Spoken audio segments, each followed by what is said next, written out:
All three have absolutely no problem speaking their minds. So Whoopi Goldberg, Shirley McLaine, and Julia Roberts. The excitement's not over yet. We hope you'll stay with us.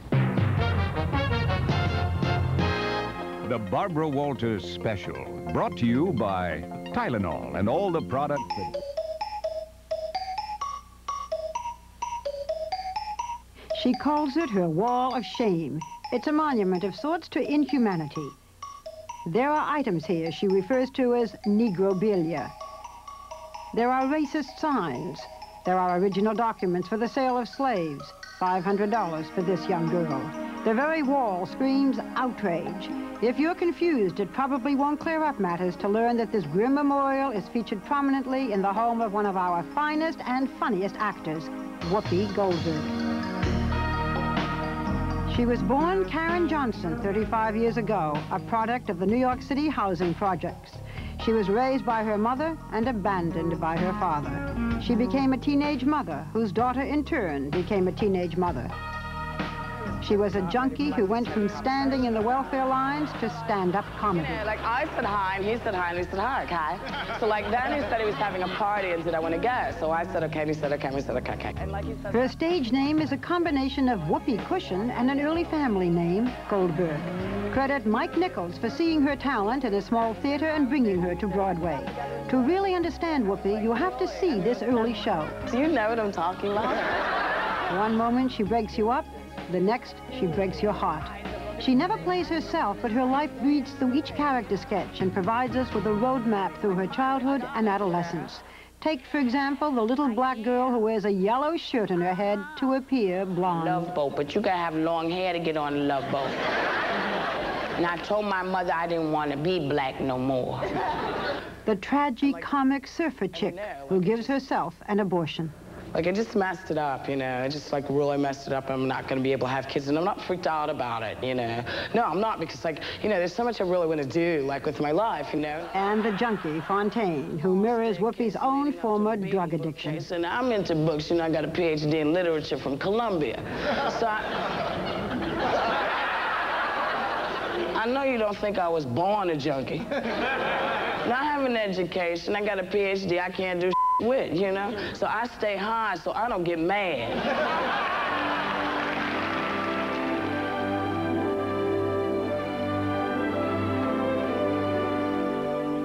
The show, understandably, caught the attention of Steven Spielberg, who was looking for an unknown to portray the lead character, Celie, in The Color Purple.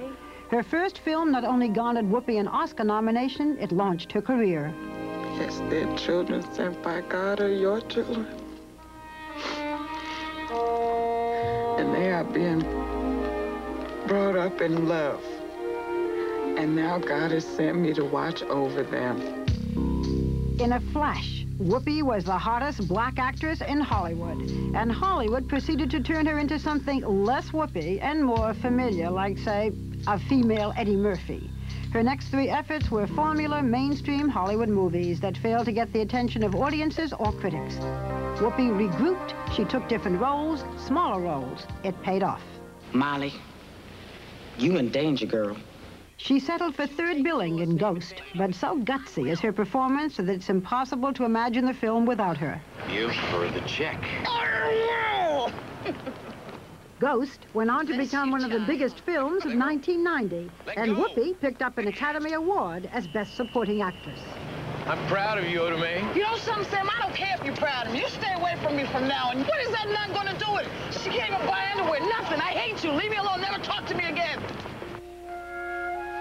But in Hollywood, the good parts are still few and far between for a non-glamorous black female. That makes The Long Walk Home all the more impressive. Many critics were surprised that Whoopi wasn't also nominated for Best Actress for her subtle portrayal of a Montgomery, Alabama maid caught up in the 1955 bus boycott. What about when we start voting, Miss Thompson? Because we are. And when we do, we are going to put Negroes in office. The man was killed in 1973 in an auto accident. So he wasn't killed. He was maimed. We give him reconstructive surgery. What are you talking about? The guy was decapitated. I looked it up. And this summer, she was playing for laughs again as a frustrated daytime TV writer in the film Soap Dish.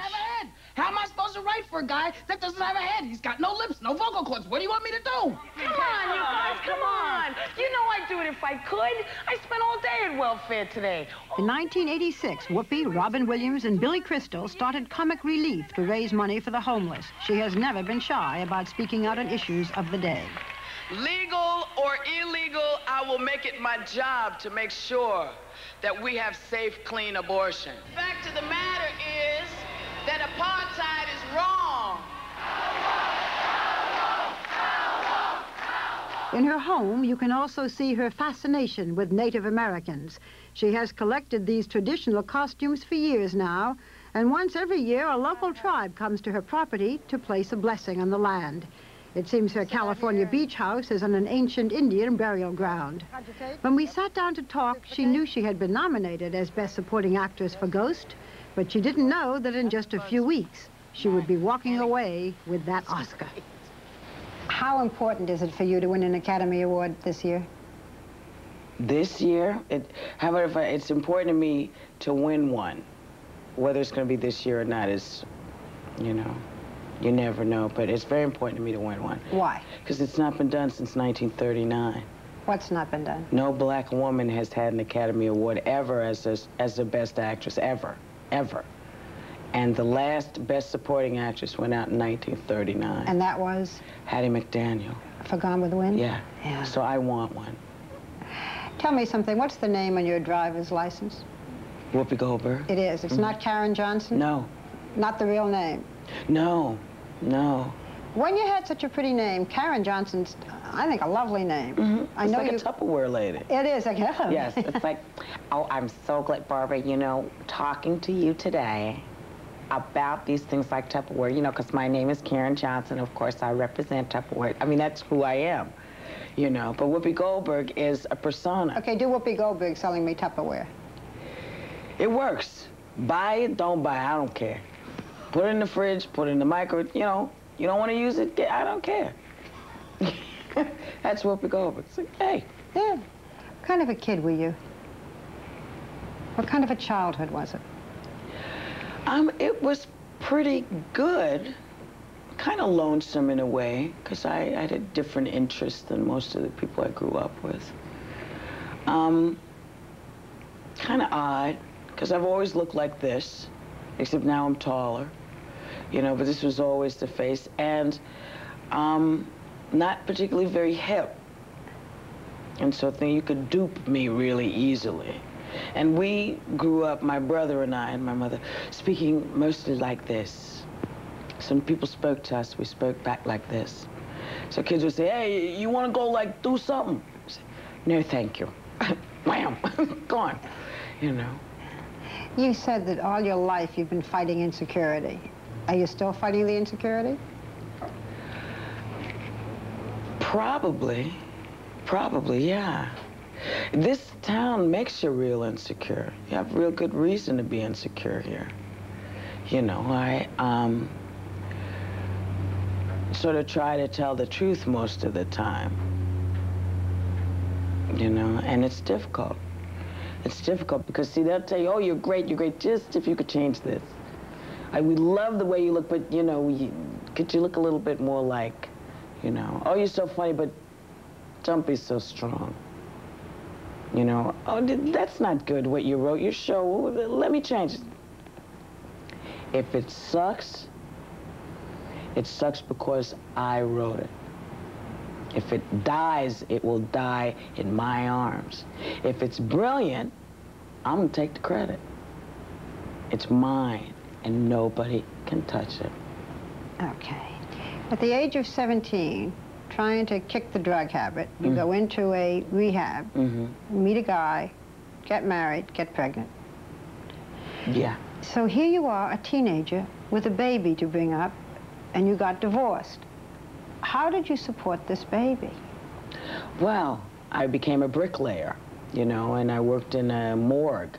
What'd you do in a morgue? As a cosmetologist. I'm a licensed beautician. You did the... Dead people. You made them up? Was that awful? Well, not for them, because they were dead. Thank you. You want a straight man? You could make them up any way you want? Well, yeah, you give them Joan Crawford lips and, you know, all kinds of stuff, and comb their hair. And sometimes they moved, you know, because if you've not been embalmed, you have all these muscles contract and do strange things. And so you'd be doing somebody's hair and their hand would move. It's like, okay, get up. I'm going to the corner of the room. If you're not dead and you're just running a scam, I will not look. I will tell them that the body disappeared. Just get out. Tell me something. Why did you turn to drugs? You know, there's a part of you when we read the story, Whoopi Goldberg, the junkie. It was in the 60s. Lots of kids were on drugs in the 60s. You went kind of far. Well, it only seems far in retrospect. Everyone else was right along with me. I mean, you could go to Central Park high out of your mind and sleep. And you'd wake up, there'd be 6 to 7 other people, you know, coming down too. So I don't know if I went any further than anybody else, but I was younger than most everyone else. How old? Probably 14, 15, you know. How'd you get out of it? I grew up. Yeah. I grew up. So what do you say to your daughter? If she says, well, you did it. I say, yeah, I did. But I'm one of the lucky few, the very lucky few. You can't do what I did then today. You can't. When you were getting over the 60s drugs, met a guy, married him, what, 1 year? Did it last a year? Did it last a year? Yeah, actually. Okay. Probably 2.5. I'm not very good at it. I tried it twice. The marriages? Yeah. You're not going to do it again? I don't think so. Why not? I'm not good at it. You have to really share. You know, there's something about looking at the toilet seat up. You know, I want the seat down. And you have to sort of be polite and say, listen, honey, could you not, you know, in the middle of the night, I'm sitting in cold water, please put the seat down. You know, there's a lot of that stuff. You have to really and in my position, you have to make people more comfortable than you should. You have to give them a lot more than you should have to give up. You have to explain. Yes, because it's a pain in the butt to be called Mr. Goldberg constantly. Whoopi, a year ago, your unmarried 15-year-old daughter, Alex, came to you. The mother who has always been pro-choice. Yes. The mother who had an abortion herself. And says, Mommy, I'm pregnant. Did you try to tell your daughter not to have the baby? Nope. No. And growing up with you as her mother, she still wanted to go through with it all. Well, I think Al, you know, probably fell into the same syndrome that a lot of us Alex, yeah, fell into, which is that doll syndrome of I want somebody who's going to love only me. Yeah. She felt very strongly about being a parent. Fortunately, you know, we're in a position to really help. So you're all kind of, you and your mother? Yeah, my mom, Alex, myself, Alex, you know, friends. This baby's got more backup, you know, than Frank Sinatra in Vegas. I mean, it's amazing. And she will probably be fine. And I was glad that Al felt comfortable enough to tell me, you know, to say to me, first, I think I'm pregnant, because it's tough. I mean, it's a pain in the butt to have me as a parent. I talked to you somewhat as a working mother with a daughter, although people think that we have it all, you know, so easy, and a working mother who was away a lot, as you were, I guess. Yes. Do you feel guilty? Oh, yeah, absolutely. This was my lifelong dream. I wanted to be in movies and do the things that I've gotten to do. And it came to me on a silver platter, handed to me. And I wish I could say that I would have done it differently, but damn it, I wouldn't have. You know, this was my shot. I got a shot and I took it. A lot of people paid the price for it, but nobody more than my kid. Are you okay now? No. Why not? Oh, because this wasn't how I thought it was going to be. I thought it would all actually be hunky-dory. I thought I'd be able to take people on a wonderful adventure to places that they'd never been because I had the opportunity. And what it did was it drove terrible wedges between friends and myself. And When you became when I became Whoopi successful? Goldberg and Yeah. people cared about it. It drove terrible wedges, and so I'm in this flux now because you always feel like you have to excuse what you've been able to accomplish. I'm from the projects. I'm from the projects. I became a movie star. Me, you know?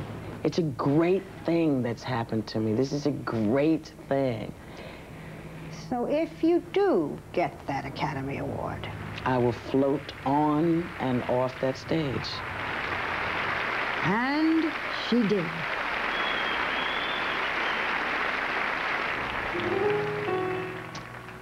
Good times and bum times, I've seen 'em all, and my dear, I'm still here.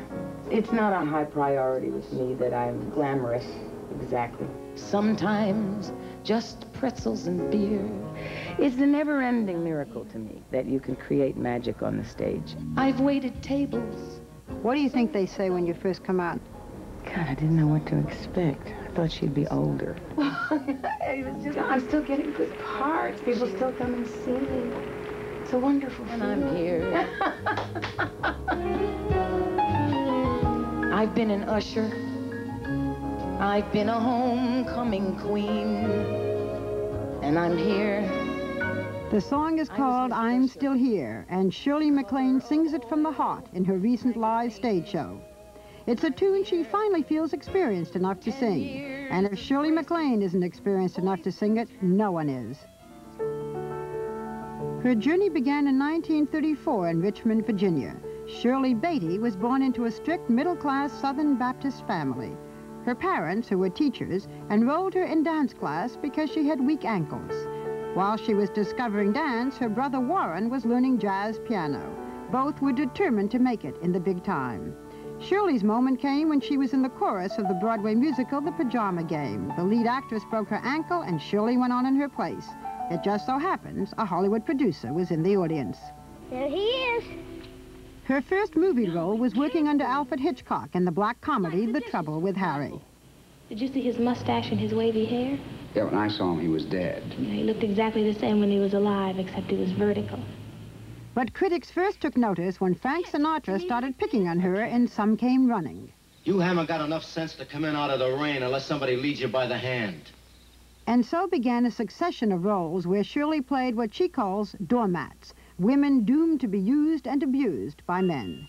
Then in 1969, she had the doormat role of a lifetime as a woman who runs her heart like a hotel in the musical Sweet Charity. If they could see me now, that little gang of mine, I'm eating fancy chow and drinking fancy wine. But the movie was a flop, and it sent Shirley's career into a tailspin, finally crashing with the TV series Shirley's World. Then in 1977, she accepted the first of 3 critically acclaimed roles where she would play overprotective mothers. The turning point was exactly that for Shirley. Both she and Anne Bancroft were nominated for Oscars. And in 1983, opposite Deborah Winger, she played a possessive, domineering mother struggling to make peace with her dying daughter. She and Deborah evidently didn't mix too well off camera, but terms of endearment won Shirley an Oscar. I don't see why she has to have this pain. Ma'am, it's not my patient. It's time for her shot. You understand? Do something. All she has to do is hold out until 10. And it's past 10. She's in pain. My daughter is in pain. Give her the shot. You understand? You're going to behave. Give my daughter the shot. Thank you very much. And last year, she was back in form in a campy, bittersweet portrayal of a movie star mom in Mike Nichols' wonderful Postcards from the Edge with Meryl Streep. Am I too late for the family thing? Yeah, but it's okay. I did not want to miss that. How did it go? What's the matter with your hair? If you've seen any of her last few films, you may have noticed that Shirley and her vanity have parted ways. She's a character actress now, one of our best. But Shirley's personal life has always been as intriguing as her movies. She's been the punchline for a lot of jokes, and the punching bag for a lot of interviewers like David Letterman. I think it's because she has so few secrets. Virtually everything she has said, done, or thought is in her 6 books, the third of which centers on her self-discovery and reincarnation. Out on a Limb was such a huge bestseller that she sold it as a miniseries and played herself. Shirley married businessman Steve Parker in 1954, and they divorced 28 years later. During most of that period, he lived in Japan and she lived in the States. They rarely saw each other. She has one daughter, Sachi, also an actress, who spent most of her youth in Japan with her father. She's now 34. Did you ever wish that you had a conventional mother? Oh, yeah. Of course, yeah. On the other hand, I wouldn't be who I am if I had. Shirley and I talked at her home in Malibu. She's had the place for about 30 years, and little here seems to have changed since she moved in. Everywhere is evidence of her appetite for travel. Items from Nepal, Japan, Africa, Tibet. I think people might be surprised what a regular gal Shirley is, especially when you consider that everything about her is irregular, from her furniture to her views on marriage. I think maybe I have a problem with the promise of marriage. I think maybe it's something that is not, it doesn't seem that natural to me. And that's why it lasted 30 years. It wasn't a regular marriage. If I had had a regular marriage, I probably would have had 4 or 5 of them. It protected me from marrying anyone else for 30 years. That's really what I wanted, did staying married to him. Absolutely. That was the big protection, so if you got too close, you wouldn't have to.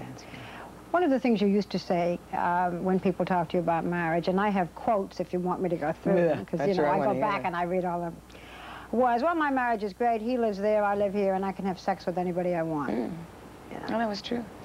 Do you still feel that that's okay in marriage?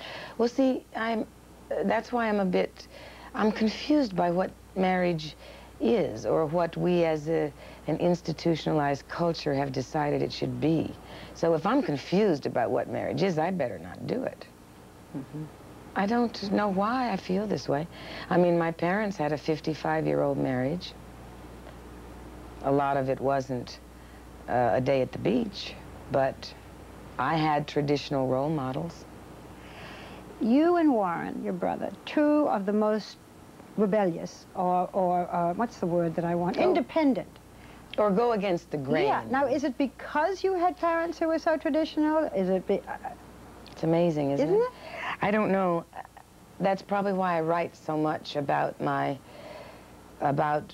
investigation, about identity, and maybe one of the reasons Warren is so withholding with that information. We're doing the extreme opposites of the same issue.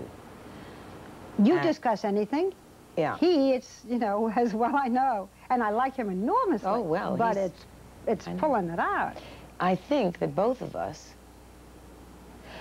are attempting to fulfill the unrealized dreams that they had. Do you see each other? Rarely. We see each other on holidays when Mother brings us together or something like that. So how do you know you're close?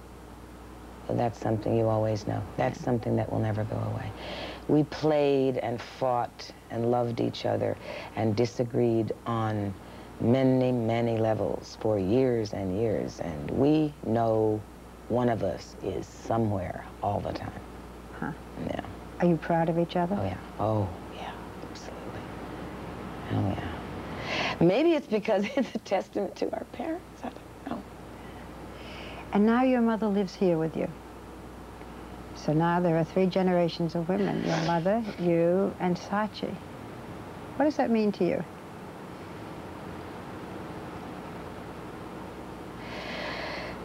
Well, sometimes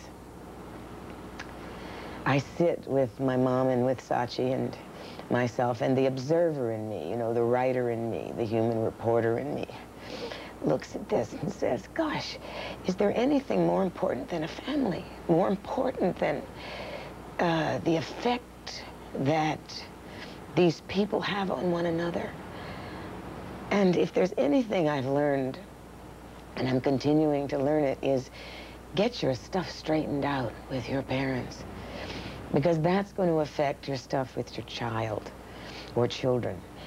And fortunately, I got that straight with my dad before he went. You know, I would sit, and I think it was the happiest time we spent together, his year of dying. He talked about how nothing was as important as love. Not money, not fame, not competition, not progress, not overachievement. Nothing as important as love. I am going to be accused of making somebody cry again. And all I said was to ask Why do you make people why did I make people cry? I mentioned your mother and your daughter and the tears. Well, you don't do that. I do that. I am moved by my family. You, who sent a daughter to boarding school when she was 12, who did not have her home all the time, who had the most unconventional family, Shirley. No, but I did that for her. Tell me how, because I think convention people can't understand how you can take a little girl and send her away. Well, first of all, she wanted to go. Not when she went to Japan when she was 6 or so. But, Barbara, I saw what was happening in Hollywood. I saw the dope scene developing, and I was not about to give up my work. No, I saw my mother suppress her own creativity. I wasn't going to let that happen to me. And Steve was, you know, settled in Japan, and we had a home there, and the idea of Sachi growing up in a Nishimachi was the name of the international school there, and with her father and with a person that was her governess who I knew very well and would take good care of her, all of that seemed to be better than a half-quality life in Hollywood with me on location half the time, her being brought up by someone when I was on location in Africa living in a hut. I couldn't really visit that kind of existence on her. So all in all, I tried to make the best decision about what would be well for her. Do you find that when you're on stage, when you're just a straight performer, you know, belting it out, that the spiritual stuff, whatever, becomes baggage, that people find it hard to put it together? The audiences are much more apt to be fair and go with the moment of what I deliver on the stage than the critics. My craft is sometimes evaluated according to how the critic feels about what I write, and they can't. I think a little separation of church and craft here would be in order, because sometimes the critics walk in and literally are evaluating me from the perspective of what they think of my metaphysics. That hurts my feelings. That's hard to take. You laugh at yourself now. You get up on stage and you make fun of your otherworldly experiences and so on. I don't think there's any point in believing these things unless it makes your life lighter, makes your life happier, more fun. Everything is, I think, designed to be a cosmic joke anyway. So I have fun with it when I can. Where are you really at this point in your life, do you think? I'm getting stretched between my feet on the ground and my head in the stars. I'm so vitally in love with this whole physical existence of being me. I mean, I'm only going to be Shirley McLaine once. I'm going to be someone else next time. If you don't mind, give me some quick takes as I read off some names, okay? Julia Roberts. Hair, scissors, toss. Dolly Parton. Shrewd. Clint Eastwood.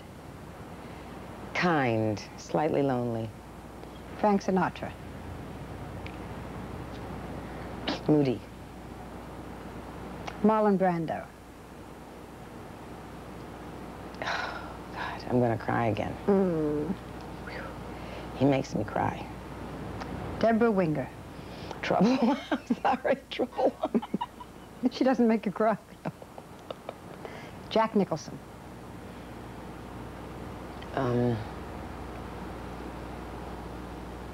Hard.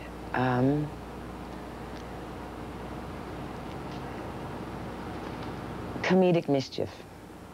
David Letterman. It's not printable. I don't want to say it on the air.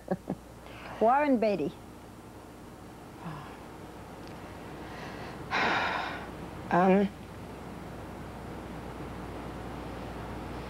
Unrequited love.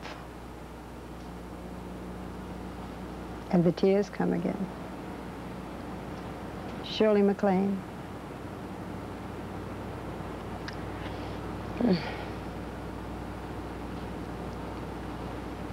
Happiness with tears. Pretty woman, a mile-wide smile, and that elusive something that makes audiences look at you and say the words, movie star. Julia Roberts would seem to have it all. No, I'm not a planner. I wouldn't say I was a planner. I would say I was a kind of fly by the seat of my pants gal, you know, moment to moment. That's me. That's, yeah. Mm-hmm. She's a Southern girl, born in Smyrna, Georgia, to middle-class parents who loved theater. When Julia was 4, they divorced. When she was only 9, her father died. After high school, she left home and moved to her sister Lisa's New York apartment.